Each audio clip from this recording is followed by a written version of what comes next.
Здравейте, приятели! Казвам се Иван Мисалев. Аз съм инженер със специалност отоплителна, вентилационна, климатична и хладилна техника. И в това видео искам да разкажа за няколко начина на свързване на буферният съд. Но първо, защо ни е необходим буферен съд? Основната, най-важна функция на буферния съд да ни осигури достатъчно количество вода по време на цикъл на дефрост. Какво се получава в цикъла на дефрост? При дефрост външното тяло е заскрежило, това се получава през зимата и машината вместо да отоплява водата във вътрешния кръг започва да я охлажда, за да може тази енергия да я използва за разкръжаване на външното тяло. И когато имаме достатъчно количество вода и достатъчно количество дебит, това нещо работи перфектно. Но проблемът е, ако го няма буферния съд, нямаме достатъчно количество вода и тогава в топлообменника водата може да се охлади до температури под 0 градуса, под точката на замръзване, този топлообменник да замръзне и да се спука. А повярвайте ми, спукването на топлообменника е една от най-лошите аварии, които може да се случи на вашата термопомпа. За авариите смятам да направя едно друго видео на термопомпите, за да знаете какви проблеми може да се случат на вашите термопомпи. Спукването на топлообменника е един голям проблем. Така че основната функция на буферния съд е да предпазва вашия топлообменник от спукване по време на дефрост. Можем ли да работим без буферен съд? Можем. Но какви са изискванията? За да не се спука топлообменника, тогава инсталацията трябва да е напълнена с гликол, така че да може да не замръзва до минус 15 градуса, защото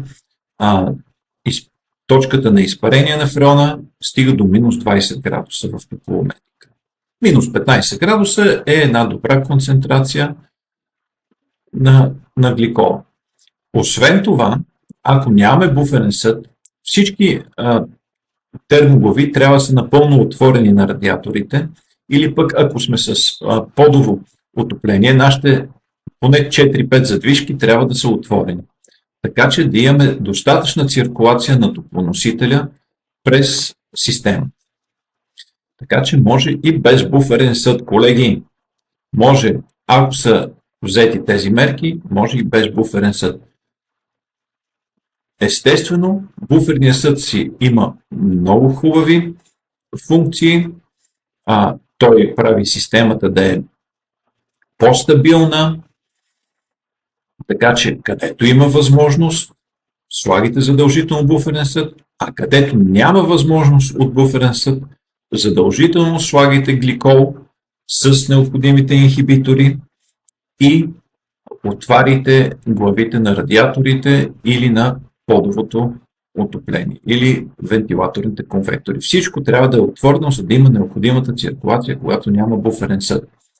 В много нови апартаменти термопомпите се слагат без буферен съд, защото няма място къде да се сложи буферния съд.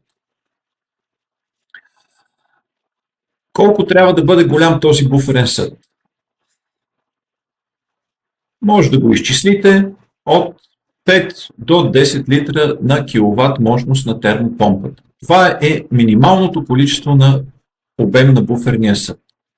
Колкото повече, толкова повече, казва Мечо Пух. Естествено, че ако имаме 500 литра буферен съд и когато този трипътен винтил обърне посоката към бойлера, ние ще имаме 500 литра и никога няма да усетиме нито цикъл на дефрост, нито обръщане към бойлера, затопляне от бойлера. Защото когато буферният съд е малък и когато трипътният винтил се обърне към бойлера, да, от буферния съд продължаваме да черпиме топлинна енергия от порядъка на 15-20 минути, но може в един момент да усетиме липса на топлина. Така че минимален обем на буферния съд от 5 до 10 литра на киловатт, максимален, колкото повече, толкова повече. Стига да имате място, стига да имате възможности. Ако имате фотоволтаични панели, контролерът на термопомпата LG ThermaV може да се настрои така, че когато да подадете сигнал от инвертора на фотоволтаиците, че има достатъчно слънце, да затопли буферния съд на по-висока температура. Настройва се колко градуса по-високо от зададеното. Същото може да се направи и когато имате подово отопление.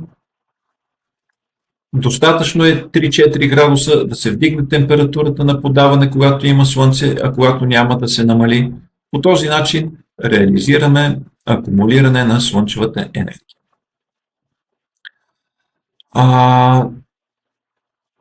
Това е за буферния съд. И сега, класическата схема на свързване на буферен съд е тази. 4-тръбно свързване. Подаваща и връщаща на входа, подаваща и връщаща на изхода. Какъв е недостатък? Недостатъка е смесването. В самия буферен съд винаги има някакво смесване. Така че, ако подаваме 40 градуса, на изхода на този буферен съд няма да се точно 40 градуса, а ще се, например, 37 градуса. Това е през зимата. През лятото смесването е още по-силно, защото през зимата топлата вода се стреми да мине отгоре, студената отдолу. А през лятото, когато подадеме студената вода 7 градуса отгоре, тя се стреми да падне долу. И обратно, когато от връщащата идва, да кажем, с 15 градуса, това са примерни температури, тя се стреми да се качи горе и получаваме още по-силно смесване. Това може да се реши с 4 пътни винтила на тази инсталация, които естествено оскъпяват. Дали се заслужава? Според мен не, просто може да се реши с 4 пътни винтила. Добре. Може ли да направим буферния съд така, че да няма това смесване? Двутръбно свързване на буферен съд.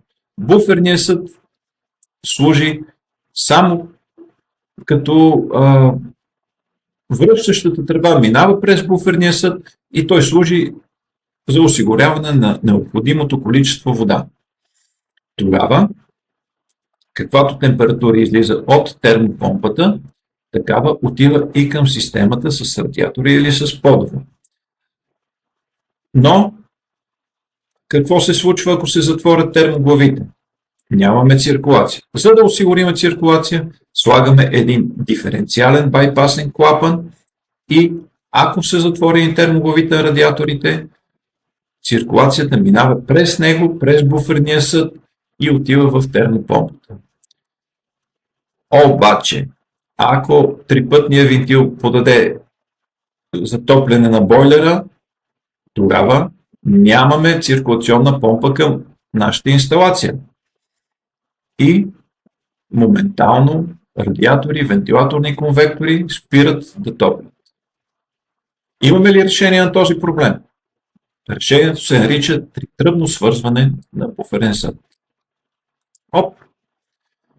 Как го осъществявам това тритръбно свързване на буферен съд? Много просто.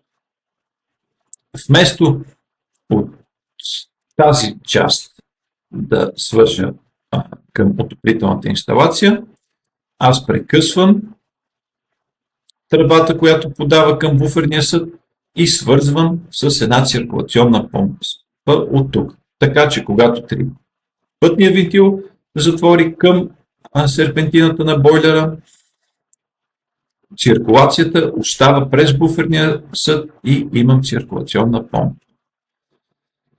Това е, приятели. Много ви благодаря за вниманието. Надявам се да съм бил полезен. И ако имате въпроси, не се притеснявайте, на посочения телефон да се обръщате към мен. Довиждане и до нови срещи!